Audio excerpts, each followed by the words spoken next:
You can see, how thick it is. I thought it would be best to have 2 sessions on the Moonstone. But it's going to be extremely difficult for me to lecture on these books if you have not read them. And since you have been sent soft copies as well as now these printed versions, I would request you please to read as much of the works as possible. I understand that in 1 week it is very difficult, we're basically doing 2 novels a day, except tomorrow because of the length of the Moonstone. But I do expect you to have read a sufficient amount of material in this course. So this puts me in a difficult position now, because I was going to begin talking about the first and the longest story, which is The Man Who Would Be King. And none of you have read The Man Who Would Be King? Okay. So, listen, I have to do my job, which is to speak about the works, but it's a little frustrating for me when nobody has read the work, because I'm assuming that people would have read and would have something to connect with. So this is like maybe an exercise in futility, but I will proceed. The Man Who Would Be King is probably the work that has most continuity with Kim. Both of the works are set in that northwest province area that I spent some time talking about in the first lecture. And I began that lecture by describing the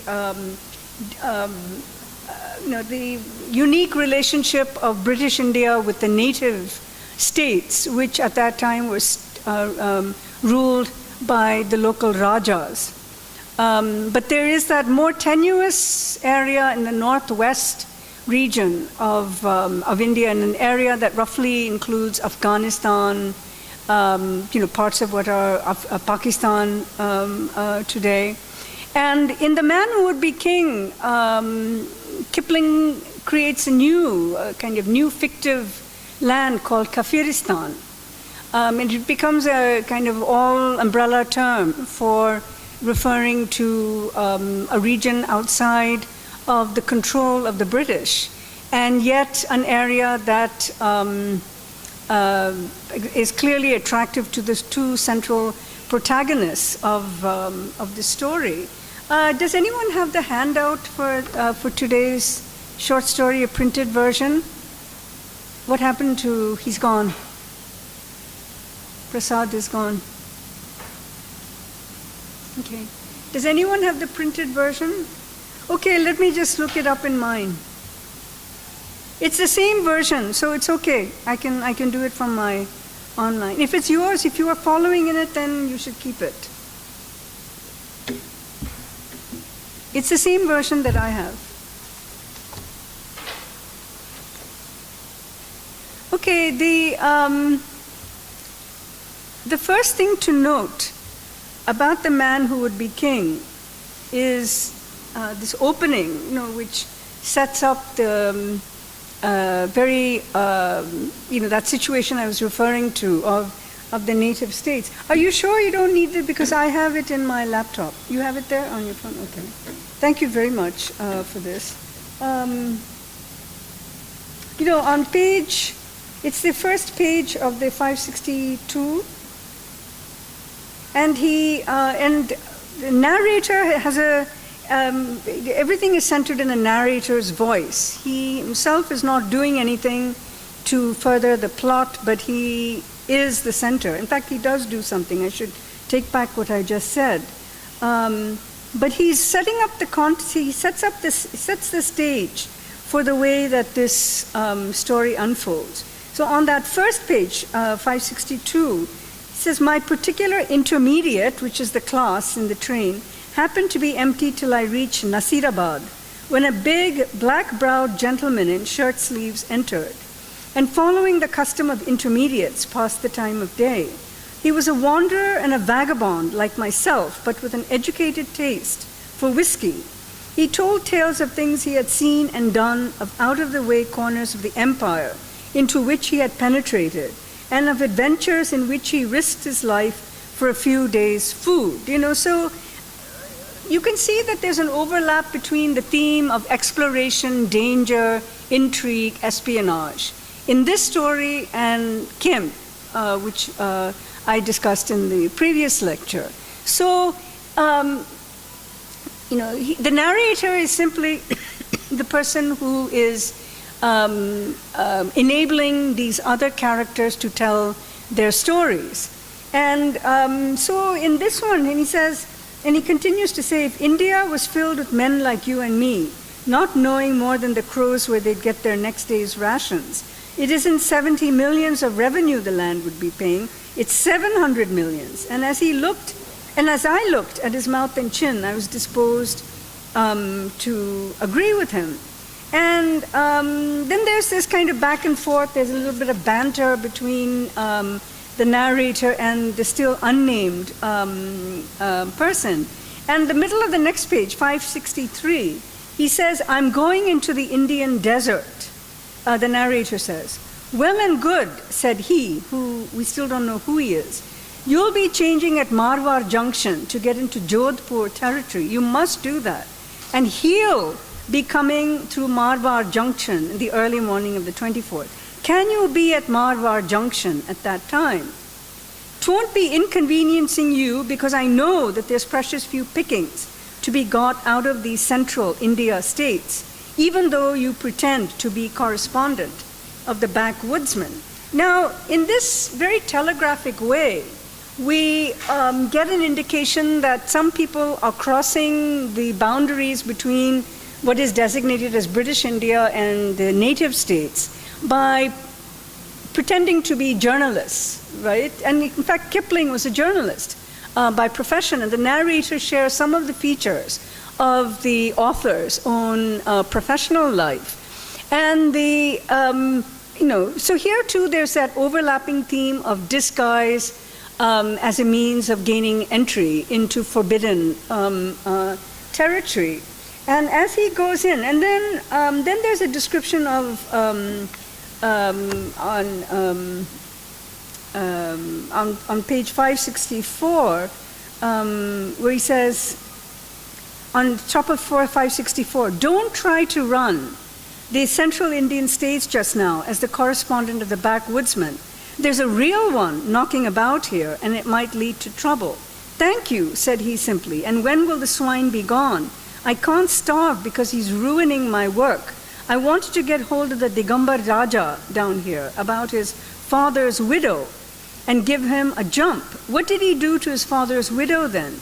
Filled her up with red pepper and slippered her to death as she hung from a beam.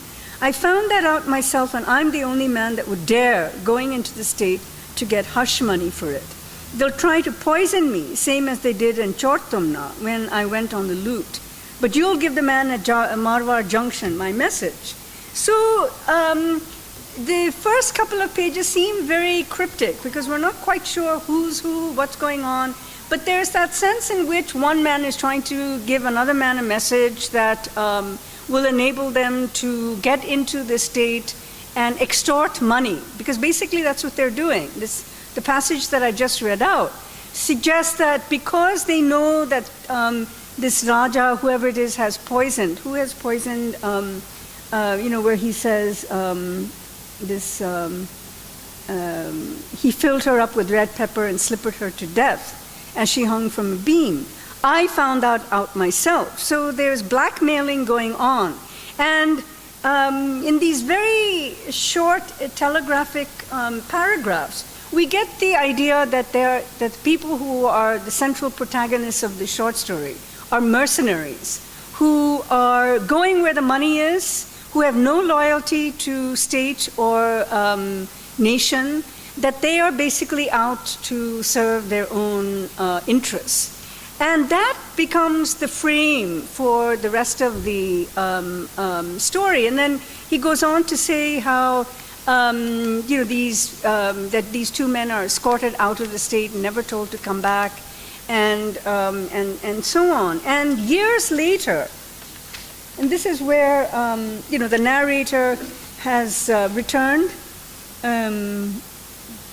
on page 565, and he says, then I, the narrator, a newspaperman, became respectable and returned to an office where there were no kings and no incidents outside the daily manufacture of a newspaper. A newspaper office seems to attract every conceivable sort of person. Zenana mission ladies arrive and so on and so forth. And one thing I didn't talk about, unfortunately, in the last lecture was about the Grand Trunk Road, and the narrator muses on the Grand Trunk Road as this passageway where people encounter different individuals from different classes and different social communities. And the next few paragraphs, nothing is happening. And time is of the essence. You know, the fact that time seems to be frozen, that it's held in suspense, is on the bottom of 566, I think you get a very good sense of this. One Saturday night, it was my pleasant duty to put the paper to bed alone. A king or courtier or a courtesan or a community was going to die or get a new constitution or do something that was important on the other side of the world, and the paper was to be held open till the latest possible minute in order to catch, notice the word, catch the telegram. Now, the narrator portrays this dark contrast between the world in which he is located, which appears to not move. It's very stagnant. It's very static. History is not happening. And in that paragraph that I just read about kings will die and constitutions will be made in the other part of the world, the suggestion is that it's in the other part of the world, i.e. in Europe, that history happens. And in this part of the world, it's all kind of leveled. You know, there's no history, there's no time that's moving, there are no incidents, you know, so everything is kind of even and boring. It's monotonous. And it's that, you know, these first few pages describe a world in which the newspaper's life and the newspaper man's life is completely monotonous and is only there in order to record events that are happening elsewhere. India has no history. All of history belongs to Europe. So this is the kind of the broader temporal context in which the story is set. And then he meets the, you know, he hears all this noise. And on page 567, here at the bottom of the page, towards the bottom of the page, and he says, "Let me introduce to you Brother Peachy Carnahan," and that's him, and Brother Daniel Dravitt, that is me. So these are the two men that he had encountered when they were trying to enter into the native state. And he said, "The less said about our professions, the better, for we have been most things in our time: soldier, sailor, compositor, photographer, proofreader, street preacher, and correspondents of the Black Woodsman, when we thought the paper wanted one. Carnahan is sober, and so am I." And so the two individuals reappear, and now they're given names, Dravitt and Carnahan. And the narrator, again, seems very passive, and he's simply there to witness, you know, their story. And on page 568, one of them, which one? I think it's Dravitt, no, it's Carnahan, who says, "We are not little men, and there is nothing we are afraid of except drink. And we have signed a contract on that. Therefore, we are going away to be kings. Kings in our own right," muttered Dravitt. And so there's this conversation between these two, what we discover are mercenaries, you know, Dravitt and Carnahan, who have decided that they are going to become kings. And this is like almost like a parable of how empire is made. That, in fact, these two individuals are like micro-level instances of adventurers and explorers who parallel the way that the British Empire expanded and consolidated. And so it all begins with individuals who decided that they are going to go off on their own and make money. And Kipling is getting at something which was very sort of real at the moment of empire, because we think of empire as having been shaped by administrators and a coterie of officers and those who manage. I kept referring to Colonel Creighton as a managerial type. But what this story does is to suggest that there are other individuals involved in the growth of empire who actually were not necessarily part of that colonial administration, and in fact were trying to replicate empire, but in their own ways, in their own separate private ways, by having deals, making deals with people, doing things on the side, and being, even if they were working for the English government, they would have all kinds of private, what we call hera-peri today, doing things in a very corrupt and undetected way. And Dravid and Carnahan, these two individuals, are presented as allegories, allegorical representations of figures who are going to make their own empire through mercenary interests. They have no loyalty to nation. They have no loyalty to flag or continent or whatever. They have loyalty only to themselves. And just as a sidelight, again, I know many of you are might be familiar with the early history of the settlement of the East India Company in India, in the 17th century, with the presidencies in Calcutta, Madras, and Bombay. But one of the people who became governor of Madras presidency had the name of Elihu Yale. And Yale had originally gone to India as a kind of ordinary clerk, was doing some clerical work in the office.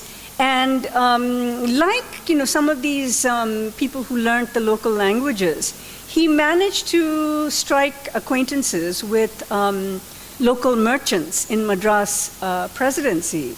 And he ran an underhanded business dealings with these Indian merchants. And he amassed a huge fortune, which nobody in the East India Company administration really knew about. There was also this problem of distance, because there was the colonial administration in the presidency, but the actual, the administrative head was in London. It was called the Court of Directors. And the Court of Directors used to issue orders. Can someone just move the fan a little bit? Just a little bit to face me. Closer. Thank you. The London Court of Directors, that was the body that issued directives, was managing the empire. But they had this problem that they didn't know what was going on in the colonies. Clearly this is the age before internet, right? No email, so correspondence would take a long time. They would issue a directive and it could take 8 months for that directive to reach the presidency. Similarly, if someone found out that something was going on in the local offices, it would take a long time before their dispatches would reach the English office, with the result that people had time to be as underhanded as they wanted and do things that undermined the integrity of the administration. And Elihu Yale was one of those people, who amassed a huge fortune. And I'm just cutting short a very long story, because basically when people found out about his wealth. He became so famous as a 17th century Donald Trump, that people in the United States had heard about this rich man in the colonies and said, very cleverly, wrote long letters to him saying, we know that we're sorry that your son died at a very young age, you have no heir, but if you give money to our college, we will give that college the name of Yale, your name. That is how Yale College and Yale University got to be named Yale. It was money that actually came from all this corruption in Madras presidency.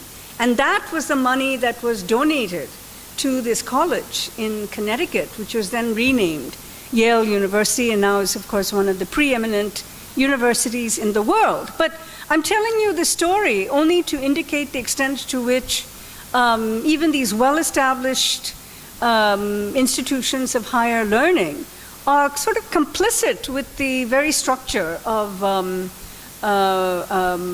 imperial expansion and the garnering of imperial wealth. And these two adventurers, Dravid and Carnahan, were kind of like Elihu Yale figures. They want to make money, but they also have grand ambitions of wanting to set themselves up as he says, as kings. So the remaining pages of the story deal with their going into this place which is called Kafiristan. It's a place beyond the reach of governments where individuals can recreate their own systems of government. And so this is a model of an entrepreneurial early colonial expropriation and settlement. Now, when these two, Dravid and Carnahan, go there, and as I mentioned in that first class, they disguise themselves as Brahmin priests, mad Brahmin priests, and they managed to evade detection because it was assumed, and I think the comment that was made earlier on about religious figures having mobility and ease of access because of the nature of pilgrimage and worship. That's exactly what these people do. Carnahan and they dress up as Brahmin priests who are able to penetrate into the into these remote reaches. And once they get there, they find these people who they keep saying it's amazing that they look so much like us. They're not like savages, or they're not dark-skinned, they're not they look like us. This is what they keep saying. They look like us. And they remark on the white skin and blue eyes of the Kafiristanis. And very quickly, in fact, I think you'll see one of the immediate pages after they reach Kafiristan, that the Kafiristanis believe that they are related to the British. And this was part of the mythology of colonial expansion.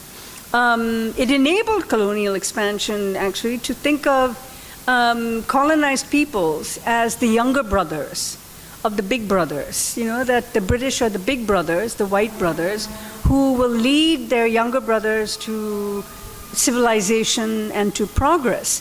So Dravid and Carnahan recreate this world in the story of bringing in civilization, bringing in the material aspects of civilization. One of the first things they do is to introduce the Kafiristanis to weapons, to guns.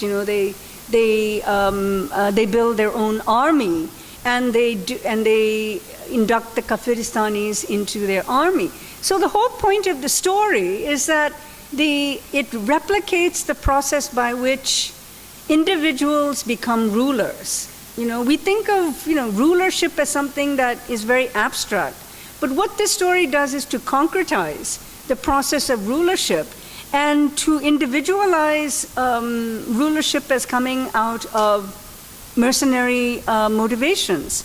that it sort of cracks open any claims of, oh, we're bringing civilization, we're bringing progress. But the means by which the mercenaries are able to insinuate themselves into this culture is by, is by this kind of,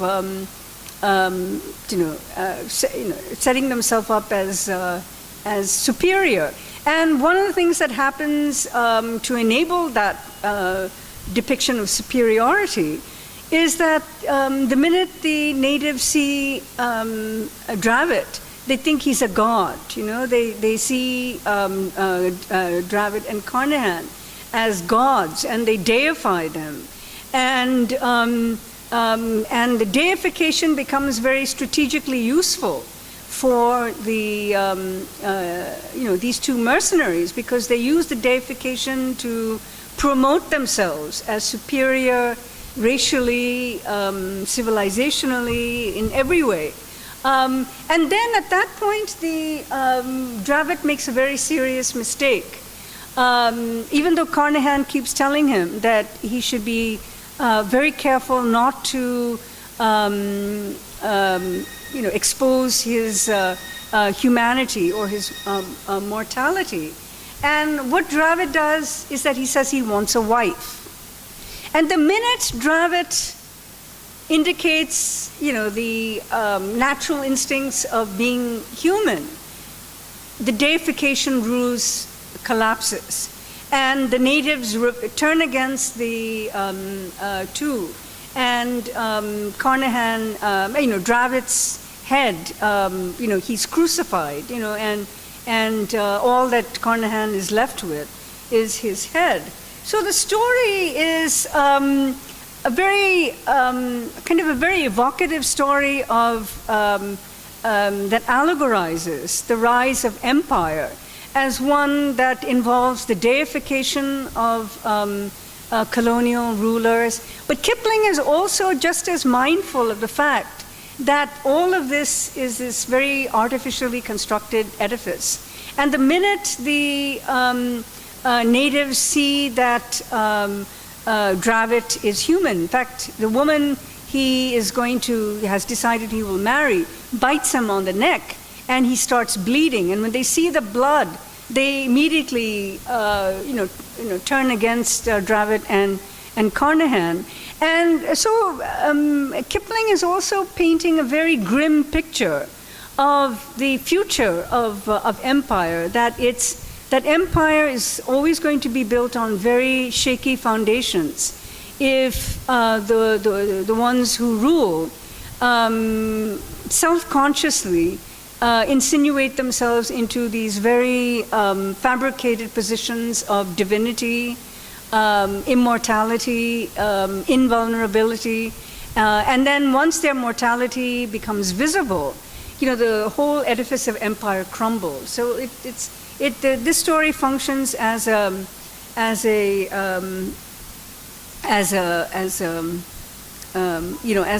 allegory of empire.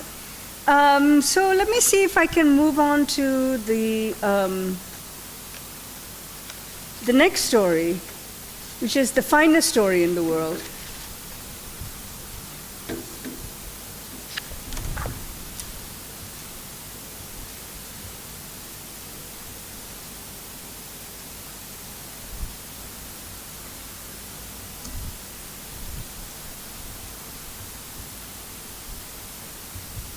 Did any of you read this one?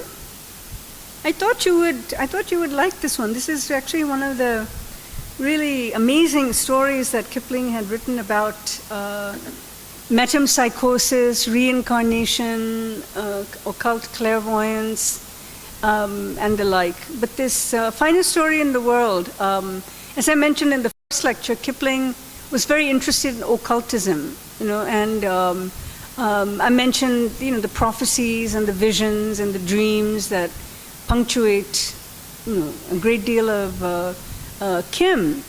But in the finest story in the world, he completely takes off on the occult theme.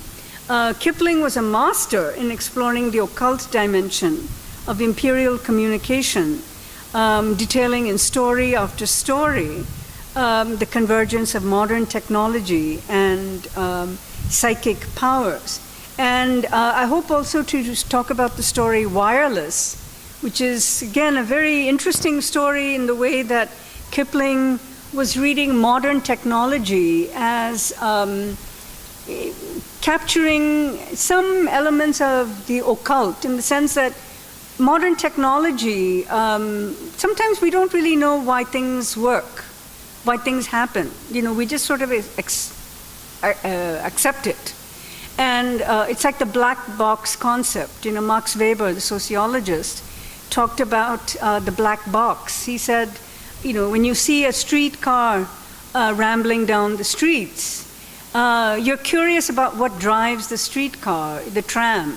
You don't know what makes the motor go. You don't know anything about the tram. All you see is movement. But there's a point at which you just accept that that's the way the tram runs, and he talks about this in terms of the black box. And Kipling also suggested something similar, that the connection between occultism and technology is much deeper than we assume. But I want to talk about Wireless a little bit later, because I think what's fascinating about that story is the way that the wireless, which is just coming into play in modern Europe, sending the telegraph. But the telegraph were, sending messages through, cables that were on the bottom of the ocean. And what's so funny about that story is that sometimes the messages get mixed. And, the cable should reach one destination, instead it goes to somebody else. So it's like mixed messages. And in that story, what Kipling did was to manipulate the connections between wireless telegraphy and occult communication. That sometimes when, we don't know, we receive communications about things that we have no knowledge about. And then we start automatically writing, these messages that are. So he said that occult communication is like the telegraph. That we can't explain how the telegraph works. Just as we can't explain why a message that I'm thinking about, Shirin will now receive and then write automatically. We don't know how that's happening. And Kipling was putting the two together, that the wireless telegraph is very much like occult communication. But in this story, the finest story in the world, it's really even more so, because here Kipling, he turns the most mundane bureaucratic communications into a setting for the unearthing of buried histories and memories, histories that are often repressed by rational forms of thought, which resurface in unsettling ways to reveal the blurred cultural space in which disparate social classes, as well as the colonizers and colonized, live. So this story, the finest story in the world, which was written in 1893, and the other one, Wireless, was written in 1904. But this 1893 story is the one I want to begin with. It pairs two unlikely subjects, metempsychosis and modernity's mechanical rote life. The story revolves around a bank clerk, Charlie, that's his name, Charlie, who innocently recollects past lives, which are communicated to the narrator in fits and starts, and interrupted finally by a woman with whom Charlie falls in love. The romance element effectively shutting down both Kipling's story and Charlie's recollections. In Charlie's fragmentary memories of his past lives, and, he thinks he's recollecting stories of a Greek galley slave, a Viking. And this is what's so extraordinary, because Charlie is not particularly well educated. He's an ordinary bank clerk, and his ambition is to write poetry so that he could impress this woman that he's in love with. And he keeps bothering the narrator, saying, how do I, I want to write poetry. And the narrator says, no, that's not the way to do it. But then suddenly Charlie starts, out of the blue, he starts telling stories about himself as a Greek galley slave in, 300 BC or so. And the narrator is shocked when he hears these stories because they clearly could not come from Charlie's immediate experiences. These stories must come from some kind of metempsychosis, that Charlie is inhabiting past lives. It's like these reincarnated lives are speaking through Charlie. And so suddenly, he's telling the story of what it means to be a Greek galley slave. And suddenly he's telling the story about the day he died as a Greek galley slave. And all of that becomes absolutely perplexing to the narrator. And then later on, Charlie starts to channel stories of a Viking, and now it's 1000 AD or so. And he starts telling the story of him having been a Viking.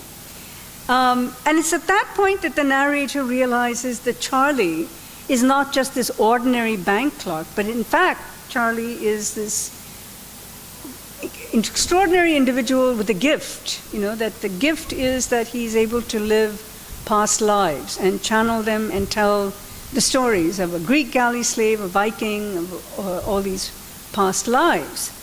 And the narrator at that point begins to see that this is the very essence of blocked out historical knowledge, which he is determined to wrest from Charlie's oblivious consciousness. Now, this may seem a bit odd, that you can say, oh, sure, of course, there are stories of Greek galley slaves in the historical archive. There are stories of Vikings in the historical archive. That's what encyclopedias are about. That's what travel narratives are about. You have these earlier stories that are now part of an archive. But the narrator actually sees something different. He says, those are like textual, that's a text-based archive. But the text does not reflect the experience of the person who's reading the text.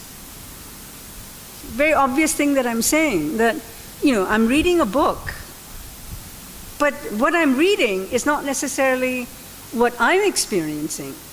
But what the narrator discovers about Charlie is that Charlie has become the very thing that he is reading, that he is the voice of history. And that's when the narrator says, this is the finest story in the world. Nobody will be able to repeat a story like this, because the most that we can do is tell the stories of people whose lives we read about in books. But none of us can tell the stories of people who have actually lived as they lived. Very few people have that gift of channeling, past lives. But the point that I want to make is really about history, because the narrator thinks that what he is now able to do is to gain access to historical knowledge through experience. Through experience. Remember in the last class I talked about embodied knowledge and institutional knowledge? And the narrator is beginning to get a grasp of what embodied knowledge is. Charlie is embodied knowledge, that he has, the stories that he's telling are not the stories that are part of the textual archive, but they are the stories of lived experience. And so the narrator decides that this is the story that he needs to extract from Charlie. And the narrator has his own mercenary motives, because he wants Charlie to tell the story so that he, the narrator, could be famous for publishing the stories, putting his name on the stories, and saying, this is the truest story, the finest story that has ever been told. And in order to get Charlie to complete these stories, he says, okay, I'll give you 5 shillings, let's sit down and you tell me, what you remember. And Charlie would sit down and he would, but Charlie also has a lot of difficulties in in getting to the point, because he so wants to write poetry to impress this woman that he loves, that he's not interested in telling these stories of channeling. He says he writes very bad verse, and he says, this is what I want to do. Why don't you give me 5 shillings for this? And the narrator says, this is ridiculous. These poems are spoiling your imagination. Your imagination has to be pure. It has to be pristine. It has to be uncontaminated by awful poetry that you've read, because that's the other thing. Charlie, when he was writing this terrible poetry, was always basing his poetry on some model. He'd say, oh, I want to write like Byron. I want to write like Keats. I want to write like so-and-so. So this idea that writing is shaped by the models that we read is the one that Charlie is following, and he's writing terrible poetry as a result. Narrator is so frustrated with him, and he says, you have to you have to tell the stories. And I would suggest that the narrator is akin to a sovereign imperial figure, requiring the aid of untutored minds like Charlie's to access ultimate knowledge, which he can acquire only at second hand. Charlie himself is more preoccupied with writing unexceptional poems modeled on the poetry books he buys with money earned from selling his remembrances of prior lives to the narrator, who, in the name of giving Charlie economic freedom, arranges the cash transaction in order to usurp the authority of Charlie's occult vision. So, the big question that's raised here for me is that who has ownership of Charlie's lived experience, these past lives that he tells? This is actually a question that is quite valid in today's world. When people write, they tell their stories to other people, and other people sort of receive those stories and then make a name for themselves, earn money, and and the narrator is one of those individuals who is he's limited. The narrator can only acquire knowledge at second hand. He doesn't have that first-hand knowledge or experience that Charlie has, no matter how oblivious Charlie may be of what he's doing. So to the narrator, Charlie's knowledge of past lives is privileged to the extent that it is the story of a Greek galley slave as told by himself. And this is a line, I think you'll see it here on 537, if I can refer you to that. Maybe if you would we can read this paragraph together.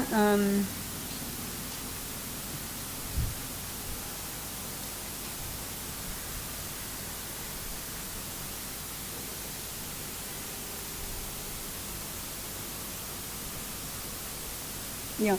At the middle of the page, he says, I might have been excused, this is a narrator, forgetting much. To me, of all men, had been given the chance to write the most marvelous tale in the world, nothing less than the story of a Greek galley slave, as told by himself. Small wonder that his dreaming had seemed real to Charlie. The fates that are so careful to shut the doors of each successive life behind us had, in this case, been neglectful. And Charlie was looking, though that he did not know, where never man had been permitted to look with full knowledge since time began. So, it's a wonderful sentence which describes the knowledge of death as the ultimate knowledge. Who has access to knowledge? And the way this beautiful phrase of, the fates are so careful to shut the doors of each successive life. And Charlie, for some reason, had escaped that very firm, absolute shutting down of the doors, that somehow the door was open for him to access these past lives. And the narrator he's sort of caught between, first of all, this more philosophical awe that Charlie, who is so untutored, kind of simple-minded, doesn't even recognize the gift that he has. that such a person as simple-minded as Charlie should be the designated one to have the knowledge of death. And the narrator who prides himself like an imperial, that's why I've described him as an imperial sovereign, that he thinks he has knowledge, he has a totalizing power over all things. He can give the money, he says, I'll give you 5 shillings for every session that you recall these stories. But the narrator, for all his power, still has no ultimate control over death, certainly not any knowledge of death. And Charlie alone has that. So Charlie's lack of self-consciousness can be read as such because the story transmitted is his own, or at least this is the narrator's reasoning. And in the paragraph at the bottom of the page, if I can read this out, he says, "It remained now only to encourage Charlie to talk. And here there was no difficulty, but I had forgotten those accursed books of poetry. He came to me after time after time, as useless as a surcharged phonograph, drunk on Byron, Shelley, or Keats, knowing now what the boy had been in his past lives, and desperately anxious not to lose one word of his babble. I could not hide from him my respect and interest. He misconstrued both into respect for the present soul of Charlie Mears, to whom life was as new as it was to Adam, and interest in his readings. He stretched my patience to breaking point by reciting poetry, not his own now, but that of others. I wished every English poet blotted out of the memory of mankind. I blasphemed the mightiest names of song because they had drawn Charlie from the path of direct narrative and would later spur him to imitate them." So, Charlie's ignorance is, really what's so frustrating for the narrative. But I think that this last line, which I just read, that I wish all the poetry of the world could be erased so that Charlie could reveal the past lives in an uninterrupted way. I think this is also creating this major disjuncture between what we think of as heritage, a literary heritage of culture which we receive and which shapes us and forms us in a certain way. And on the other hand, this statement here about direct narrative, this is a word used, Charlie has been drawn from the path of direct narrative.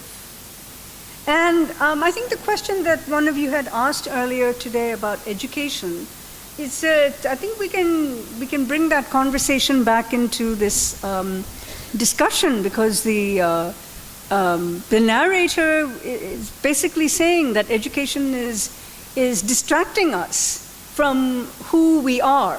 That education is all about constructing selfhood, which is very, set apart from who you are, what you are most intimately connected with, what he describes as this direct narrative. So there's this reversal of the colonial hierarchy in a way here, when the narrator is actually, cursing literary heritage for being the reason for Charlie interrupting his own narration of past lives. So these stories for Charlie appear like a bad radio transmission, and the narrator is reduced to information gathering, similar to colonial data collection for official ethnographies. And on page, there was a quote that I had from an earlier page on 533.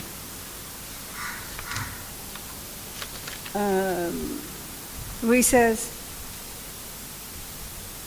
you say, towards the bottom of the page, he says, you say that your hero went pirating. How did he live? What sort of ship? I mean, these are like the kinds of ethnographic questions that, Colonel Creighton would ask. Who are these tribals? What kind of what kinds of dress do they wear? What kinds of customs do they follow? What are their marriage rituals? And so on and so forth. But here, the narrator is almost like the colonial explorer when he's asking Charlie, what kind of ship? What, how did they live? How did the pirates live? So, the narrator still serves the role of being a colonial ethnographer, and Charlie is the source. Charlie is the source, the one who's telling the story, who's making the past, the inaccessible past, available. So these questions assume that Charlie remembers these stories as a coherent whole prior to their transcription. Yet even before having heard the stories of Charlie's past lives, the narrator is convinced of their originality and exceptional power, and more importantly, that they will guarantee his privileged access to experiential knowledge, unmediated by the historical record. At one level, however, as the narrator himself recognizes, there is nothing Charlie can reveal through metempsychosis or reincarnation that would yield a different order of knowledge about Greek or Viking times than already present in written records. The narrator concedes, and here I will ask you to turn to page 550,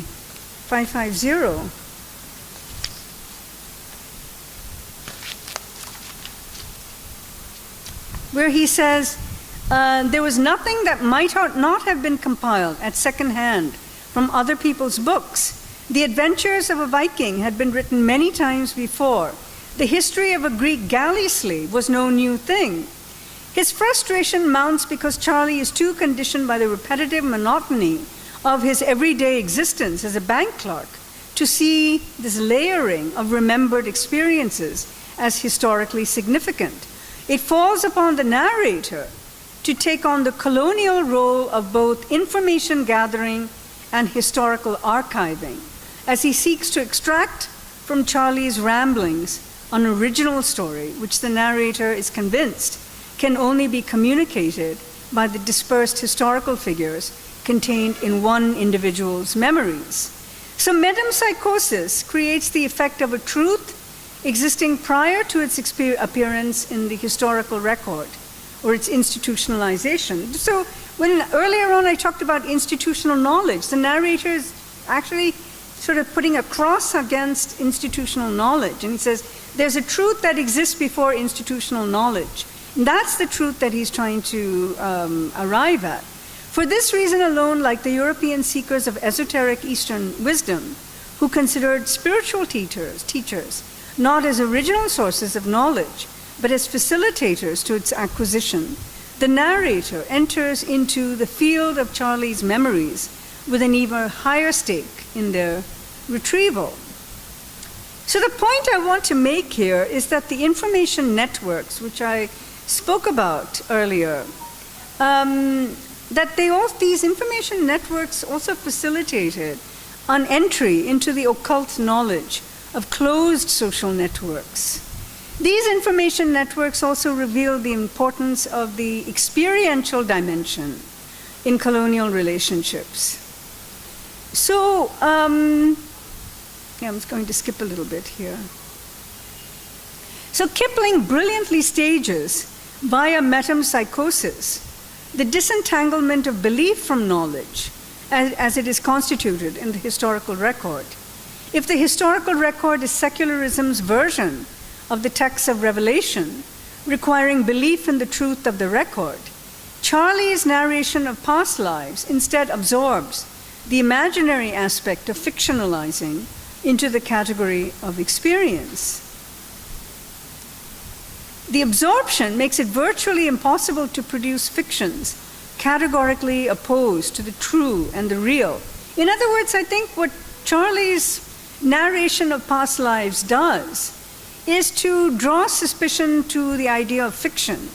So if Charlie is telling past lives as they were actually truthfully lived, what role does it leave for fiction? There isn't any role for fiction in that at all. So the narrator's insistent desire to retrieve Charlie's fragmented stories of previous lives flies in the face of the narrator's own awareness that there is nothing in them he cannot also find in the historical accounts by Greek galley slaves or Viking seafarers. Charlie's stories acquire a particular urgency for the narrator because they are of an order of knowledge, which does not compel belief. There's no question that, you either believe, like Coleridge talked about willing suspension of disbelief. It's as if, the narrator is engaging in a different kind of structure of belief and knowledge. This story makes visible an epistemological gap between knowledge and belief that produces within the story a failure to tell stories. This understanding, Kipling's narrator would appear to be on the other side of the argument and is frustrated by Charlie's seeming lack of consciousness of what he knows. And so Charlie, on the other hand, points to a whole other dimension of knowledge not fully understood through remembering or witnessing. And to that extent, it's not captured by the protocols of belief.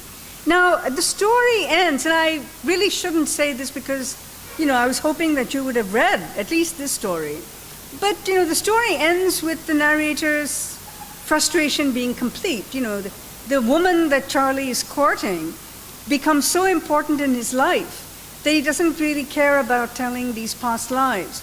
And then there's a complete break. He's not able to tell his past lives anymore. So that's the end of the story. The finest story cannot be extracted because Charlie is interrupted by his love for this woman. So where women do have a role in Kipling's stories, they're there as very negative forces.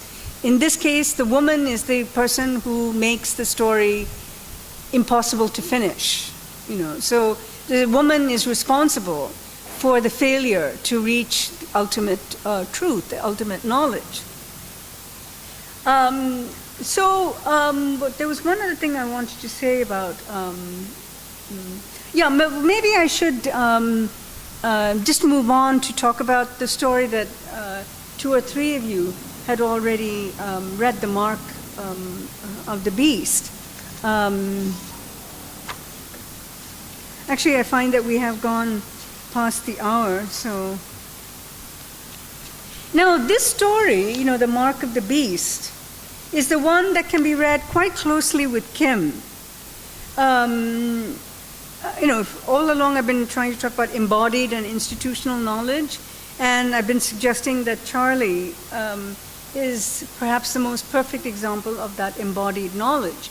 But we come back to representatives of institutional knowledge in the 2 characters, Strickland, who's a police officer, and another colonial officer called Fleet. Oh, by the way, the one thing I wanted to say about the finest story in the world, there's a Indian character in that story whose name is Girish Chandar. And Girish Chandar is the one who believes that, in fact, he's the one who tells the narrator. He says, Charlie's stories are coming out of metempsychosis. So, where Indian characters figure in the Kipling stories, it's interesting that they are often presented as having access to, occult knowledge, and Girish Chandar is the one who says, well, there are theories of reincarnation, there are theories of metempsychosis that go back to the ancient Greeks, and they go back to the ancient Hindus, and reincarnation is sort of the very, it's one of the, it's accepted as a way of thinking about death and survival after death. So Girish Chandar is also like a native informant in this story, the finest story in the world, and native informant in the ways that he's filling in details about theories of reincarnation, theories of metempsychosis.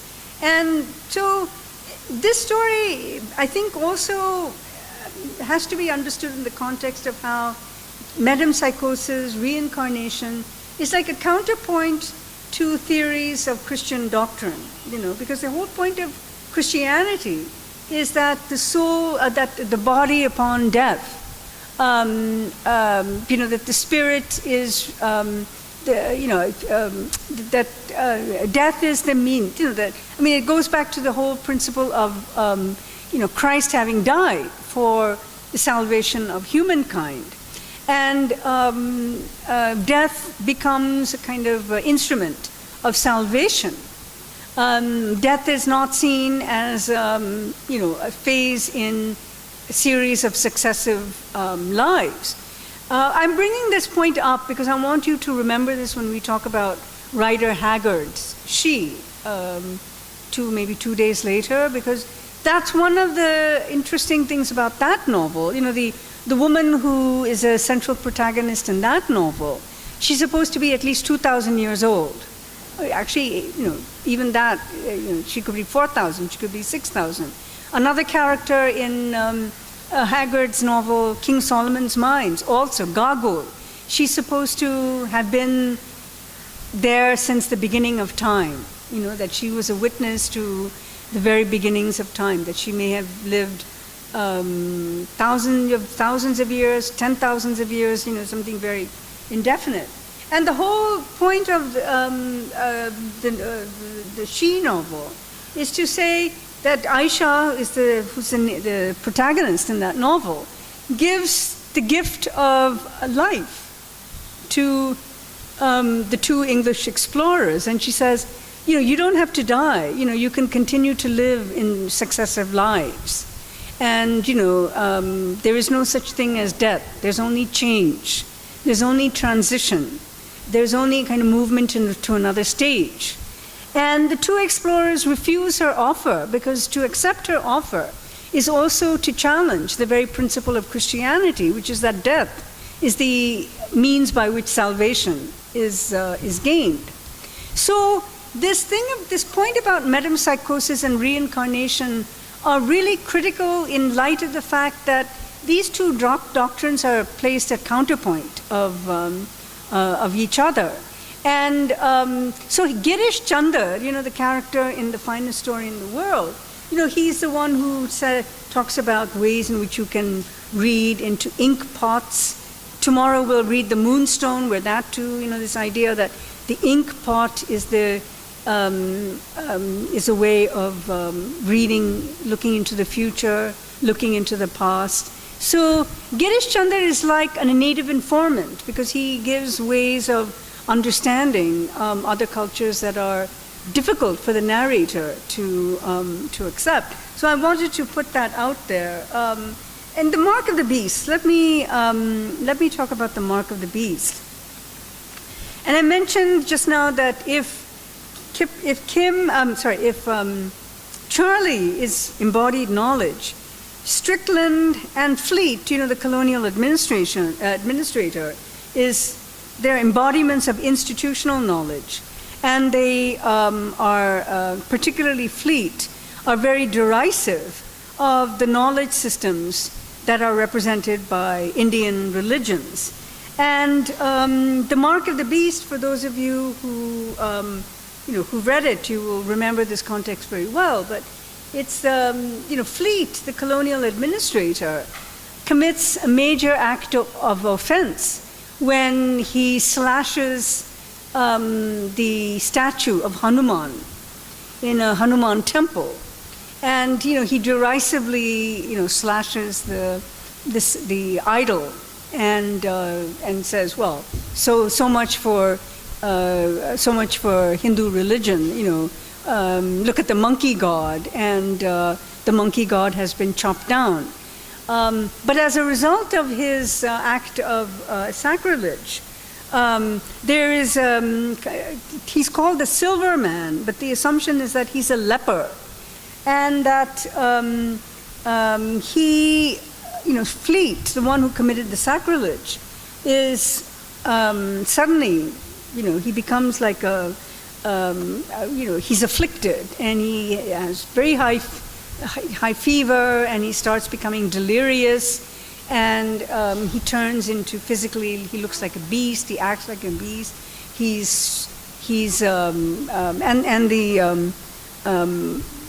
Police officers, the British police officers, are convinced that the silver man, the leper, is the one who had cast a spell or a curse on Fleet, which is the reason why he had been turned into a beast.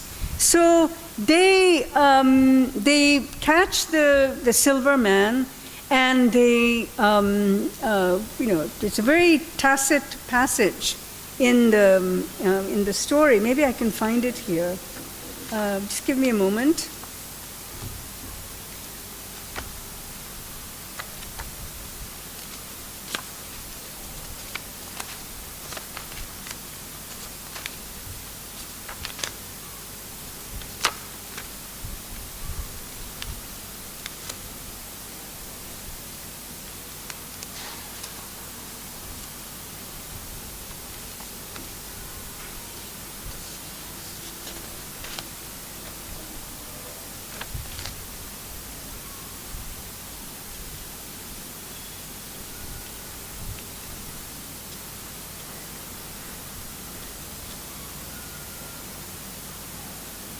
Okay, this on page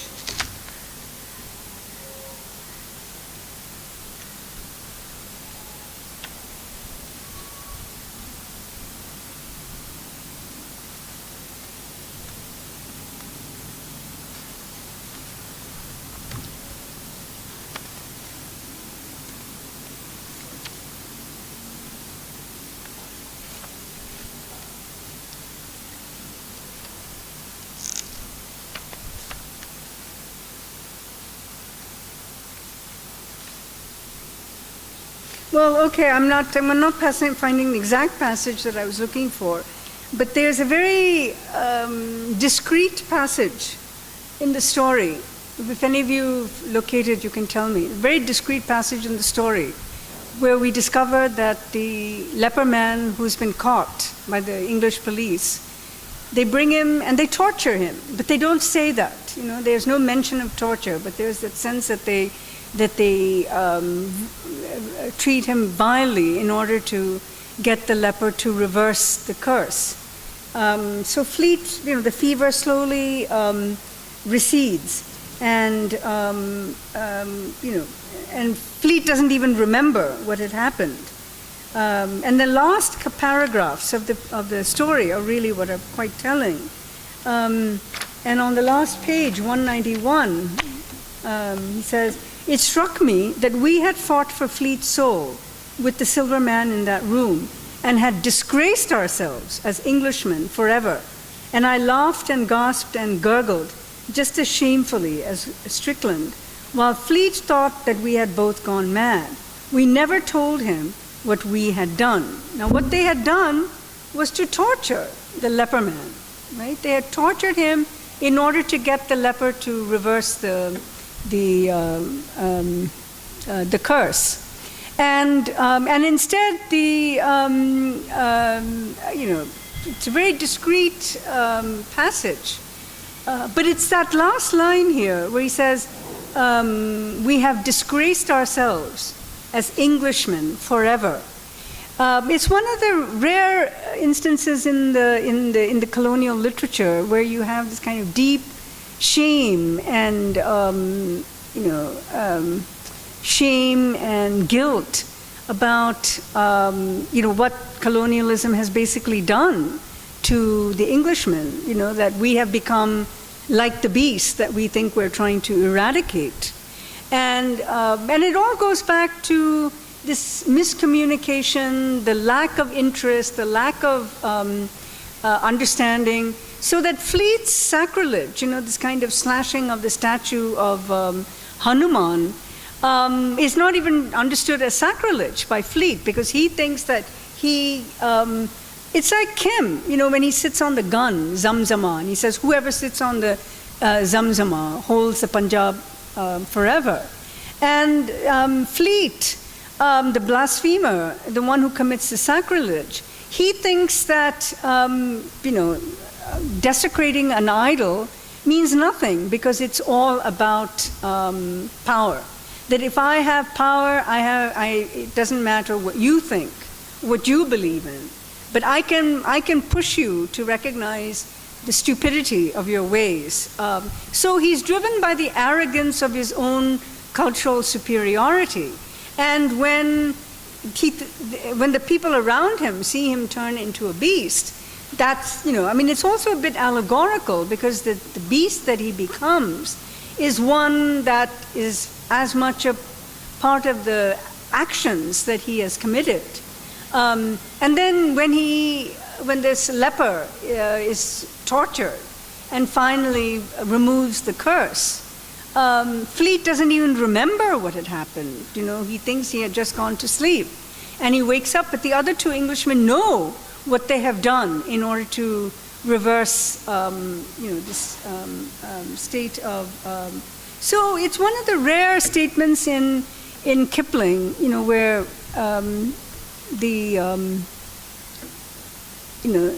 this kind of recognition of what,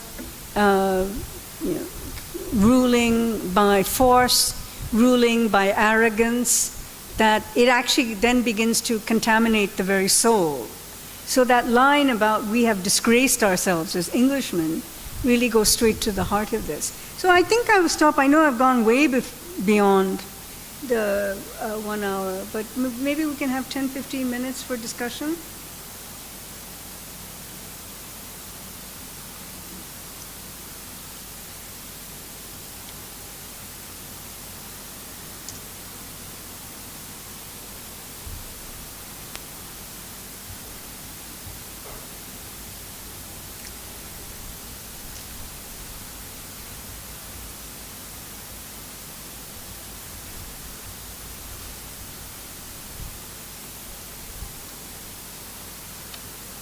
Nothing?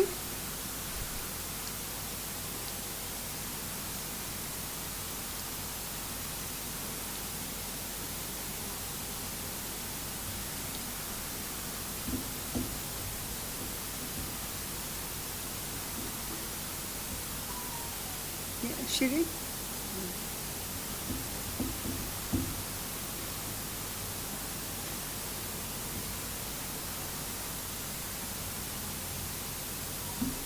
So should we call it a day, since nobody wants to ask any questions?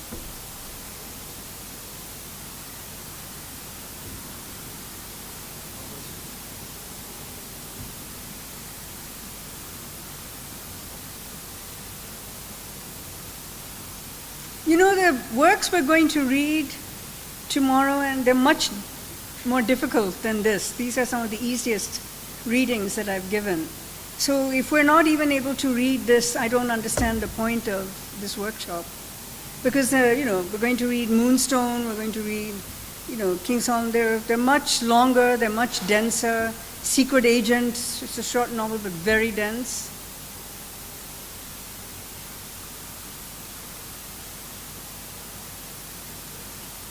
What about those of you who did read The Mark of the Beast? Do you have anything to say about it? What were your thoughts when you read the short story?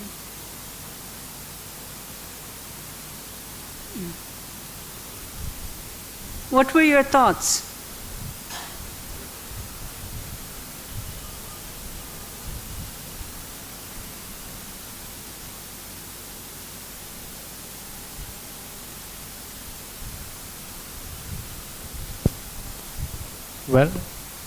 Well, I found that the story was easy to read compared to the other stories, like the Eye of the Allah, like Eye of the Allah. Eye of Allah. The Mark of the Beast was much easier to read. Yeah. And what did you find difficult about Eye of Allah? There were many references, occult references. Yeah. But Eye of Allah, I'm sorry we could talk about that. Eye of Allah is also, Kipling's stories often, the beginning of the story seems to go in many different directions. But the Eye of Allah is a very radical story because it's about how monks in a medieval monastery discover something called a microscope, which was invented by the Egyptians. And because the microscope was far more advanced than anything that they had known, they had to destroy it. So again, it's about knowledge production, that anything that only knowledge that's produced in the West first has legitimacy as knowledge. And if knowledge is produced in the East and it's still not known in the West, it's not incorporated. In fact, it's destroyed. I also think that in the Mark of the Beast, there was a clear distinction between the Indian systems of thought and the Western systems of thought, whereas in Kim, I think that there was an attempt from the part of Kipling to find a unity within that, between the Indian systems of thought and Western systems of thought. When you said that in Kim, Kim was a kind of a caregiver to the Lama. It indicates that Kim, the Western systems of thought are in some way superior to the mystical knowledge of the Eastern systems, and there is some attempt from part of the Kipling to bring together or find some sort of unity between the systems of thought. So the Mark of the Beast is, I think, somewhat different in the treatment of the different systems of thought. Yeah, and what makes it different? There was a sharp contrast between those systems of thought. One was the Indian systems of thought were portrayed as barbaric, and the Western systems of thought were completely rational, and it was portrayed as superior.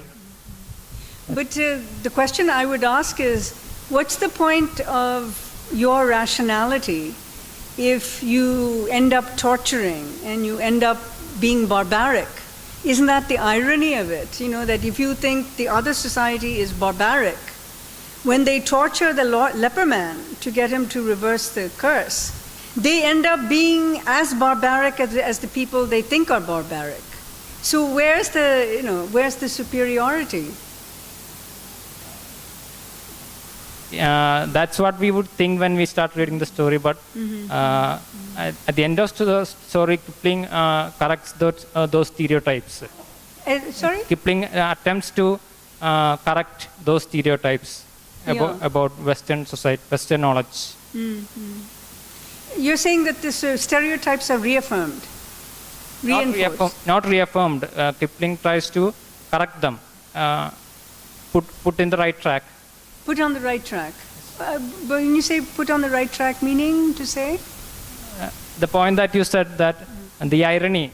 Yeah. That's what Kipling tries to point out. The irony of the Western belief that they are superior. Yes, right. And then they find they are not superior. Yes. Right. Anyone else?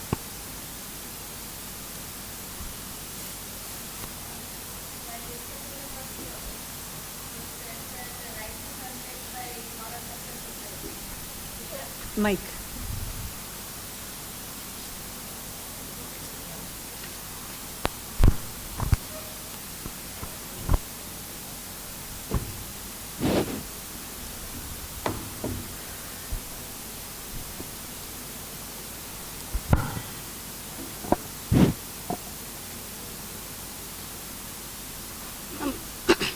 While discussing the first story, you said that the writings are shaped by the moralities of the society.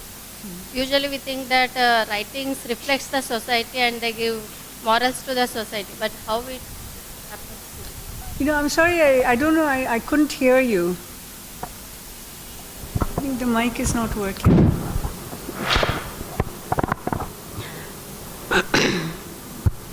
Okay. While discussing the first story, you said that writings are shaped by the morals of the society. Morals. Yeah, morals of the society. Usually we think that writings give morals to the society or reflect the society. How is it happens? You're saying which comes first, the morals or the writing? Is that what you're asking? Is that what you're asking? Which comes first, the morals or the society? writings are not confined to the morals, no. I don't understand. What do you mean the writings are not confined? Writings means like creative writings never restrict themselves to the morals of the society. Yeah. Not models, morals. Model or moral? Moral, M-O-R-L. Yeah. Yeah. M-O-D. R. Or. You're saying writings do not conform. No, they are not directed by the morals of the society. They are not directed. But I think I've just lost you because I didn't say that. Yeah, you said, ma'am, I have to take. I didn't say that the writings are shaped by the morals. Huh? I don't think so.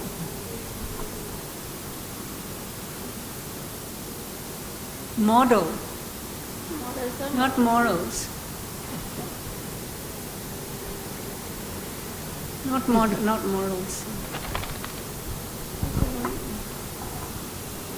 And another question is there. You talked about Charlie's stories, lived stories, and he has that you said about ownership of the stories, ownership of these lived stories.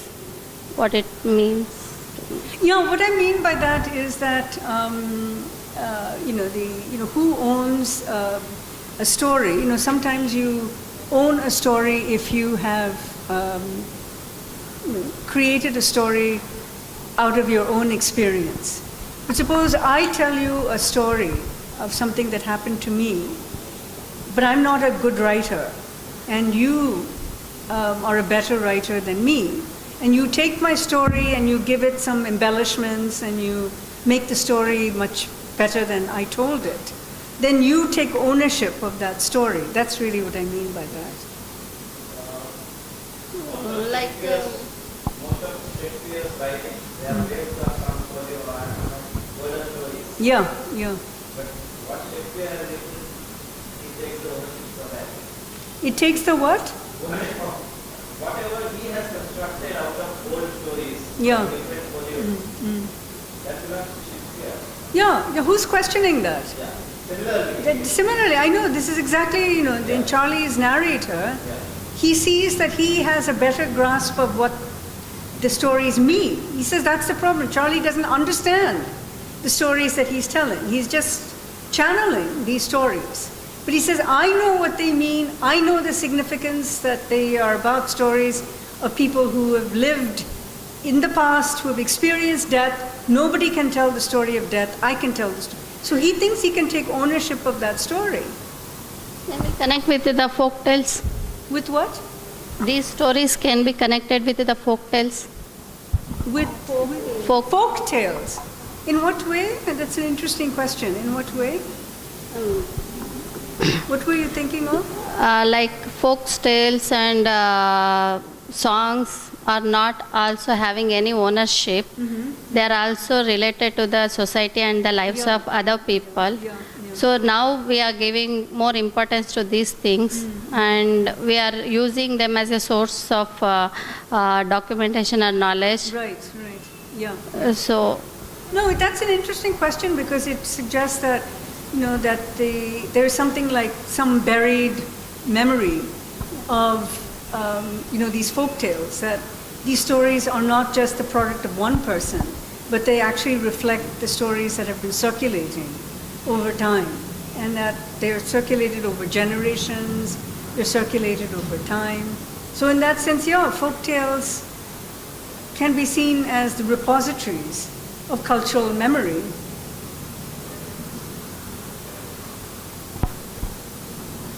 which is very strongly used in African literature.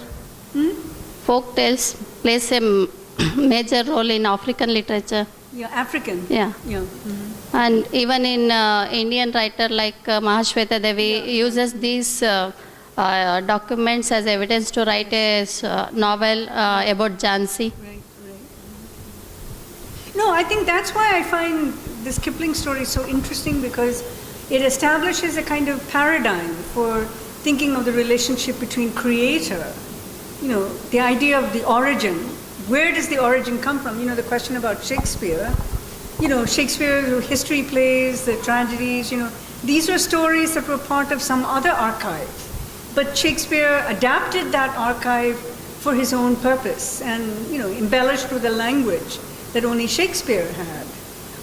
But it's that relationship between originality and, kind of recreation, you could say. Recreation for, adapting for the needs of a society.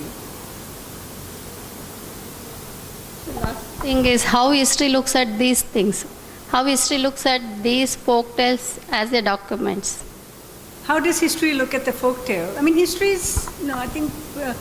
looks at the folk tale as the buried remnants of cultural memory.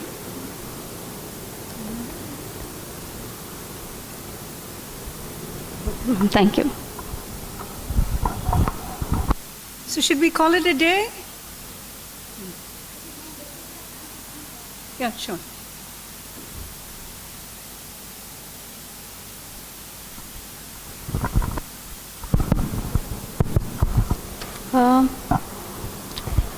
My question is about the transmission of knowledge that you talked about in the previous session with reference to Keane. I would like to refer to the text because I have read that text and I haven't read this short story. So, when talking about Kim, there was a point when you mentioned about how Kim, the character portrayal of King, there is a mobility to his character that has been endowed upon his character by Kipling. Which in a way makes him a very important figure in the entire enterprise of British imperialism. But despite this mobility that Kim has, which gives him access across the cultures, despite that, the transmission of knowledge that happens in Kim, it's to some great extent, according to my reading experience, to some great extent, it seemed to me to be very one-directional. It's always East.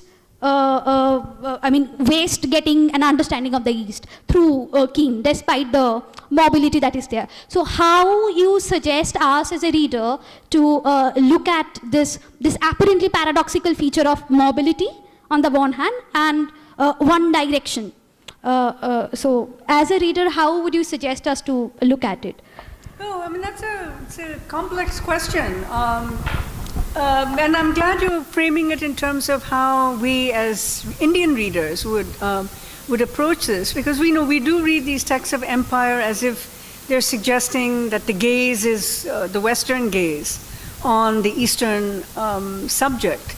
And even though you have characters like Kim who seem to inhabit different positions within that society, whatever knowledge he consumes, he gathers, everything is towards, building a database. Basically, that's what he does. He's building a database for the British. I'm putting it in contemporary terms.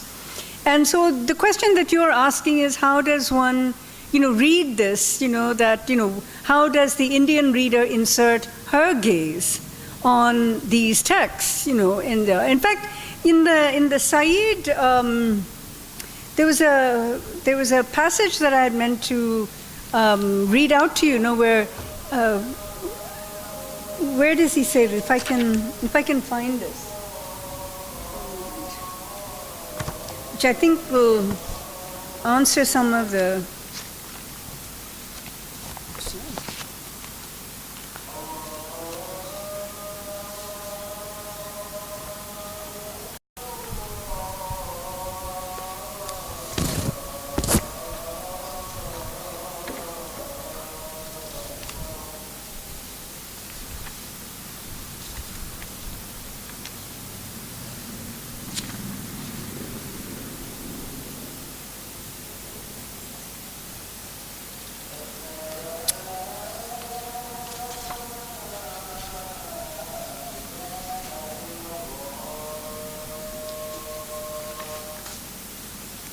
Yeah, this is what I wanted to. This is a excerpt from Said's, that extract, that chapter, Pleasures of Imperialism, where Said writes, the conflict between Kim's colonial service and loyalty to his Indian companions is unresolved. Oh no, this is not the one. Sorry.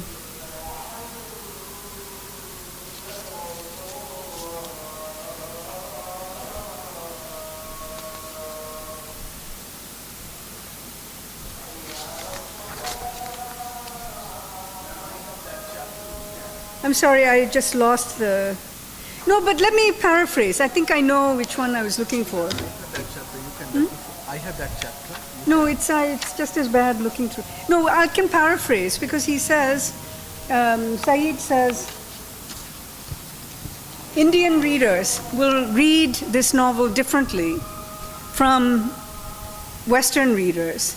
And the interesting question to ask is, at what point do the readings between Indian readers and Western readers diverge so much that the novel seems like two different novels? I think I'm roughly paraphrasing what he says, but it's in that it's in that chapter, and I think that's really the question that you're asking. How do we regain another perspective on these works that will sort of disengage the target audience as Western readers, and so that Kim still becomes available to us as a novel, and not simply as a novel that is, it's written as a colonial novel, it's a colonialist novel, so we as Indian readers have no ways of engaging with it. Your question is, how do we reverse that direction, right? And I think one way of reversing that direction is really to look at the ways in which, these plots of intrigue and subterfuge develop in the novel. One character I did not talk about at all, and I'm sorry I didn't, is Hari Babu. And Hari Babu is he seems very comical. Everyone knows about how Kipling was very contemptuous of what he called the Babu figure. The ones who are, he says, they have pretensions to being English. They always talk about their Oxbridge and their... And Hari Babu is always talking about aspirations to being the fellow of the Royal Society. So there's this kind of buffoonery that Hari Babu is most associated with in this novel. But that buffoonery makes us not pay adequate attention to the fact that he's also very subversive. He's the one who is secretly meeting with the Russians. He's the one who's plotting against the people who he pretends he's imitating, and there were some very small details, like one detail, which I don't know if any of you noticed, where Hari Babu went to Chandarnagar. And why is Chandarnagar important at all? Well, Exactly. Chandarnagar was a French colony. And I want you to remember this, and I'm so glad, you've responded so quickly, because in the novel we're going to read soon, The Sign of Four by Arthur Conan Doyle, there are a lot of references to Pondicherry. And in fact, the home in which one of the characters lives in London is called Pondicherry Lodge. These little details about, what is Pondicherry? Many English readers wouldn't have even understood what that reference means, just a name that sounds nice. But the fact that Pondicherry is a French colony, Chandarnagar is a French colony, already tells you that there's a competition of empires in the Indian subcontinent. And so I think Indian readers, and I think this is where the Indian reader can actually sort of allow for the text's subversive content, or at least subversive characters, let me put it that way, not subversive content, but subversive characters. Like Hari Babu is not just a buffoon, he pretends to be a buffoon, but he does that also to fool, the British, who think, he's just imitating us. But all the time that he's imitating, he's also plotting against them. So these small details, which involve historical understanding, geographical knowledge, many a Western reader would not have understood or picked up on what Chandarnagar means. So this is what I mean. So, when you're asking about how that gaze is reversed, I think one of the ways in which that happens is by, looking at the way these characters escape the net, escape the control of the British.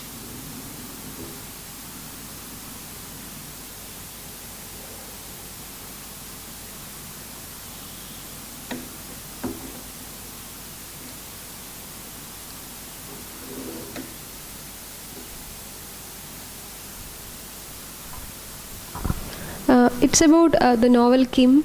You start with you said about the symbol of a bull waiting in the grass. One of the images of the red bull waiting in the grass.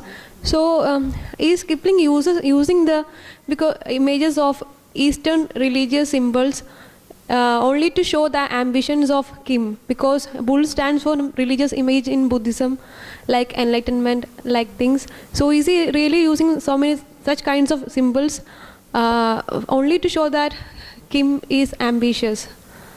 Yeah, it's a good question, because these prophecies that he keeps telling, and sometimes people dismiss them. Oh, there he goes off. In fact, I think in one of the quotes that I had, the priest says, oh, he's always embellishing that story. Every time he tells that story, he adds one more detail. And so that the Red Bull prophecy becomes almost like a mythology, in his, so he does have these very grand ambition. But I think your question also raises something interesting about Kim, which is that he, used the word ambitious, but he's also marking himself off from, kind of the stable and accepted orders of knowledge associated with the British. That Kim is not thinking along religious lines. He's not thinking along secular material lines. But I think the occult, where he keeps talking the Red Bull, the 900 devils, that these prophecies and this recourse to occultism takes Kim away from either camp, that he is not going to be easily categorized and labeled as this or that. So that's where his ambition lies. His ambition lies in escaping the net of categorization. Hi, ma'am.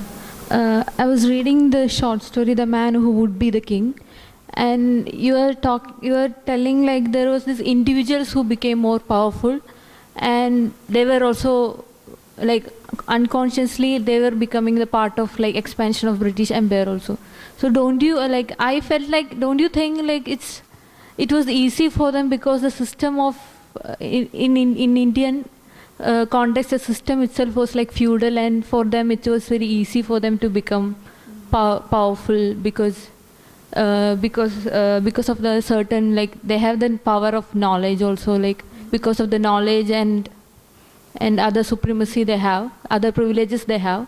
Yeah. So don't you think this story itself is saying that like it's kind of like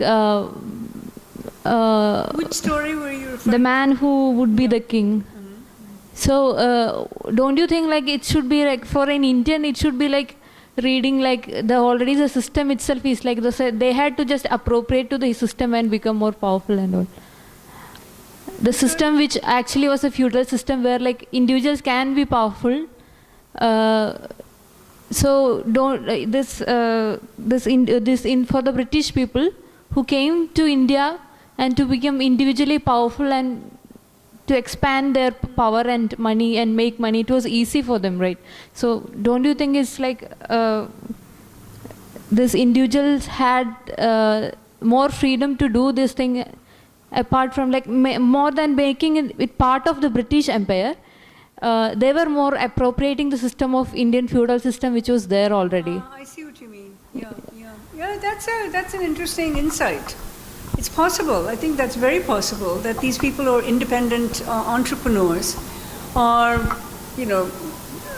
adopting some feudal concepts but even the British were to some extent, the British colonial administration, the idea of patronage, the idea of hierarchy, there was definitely something feudal in the very nature of colonial administration. Yeah. Okay, so let's call it a day then.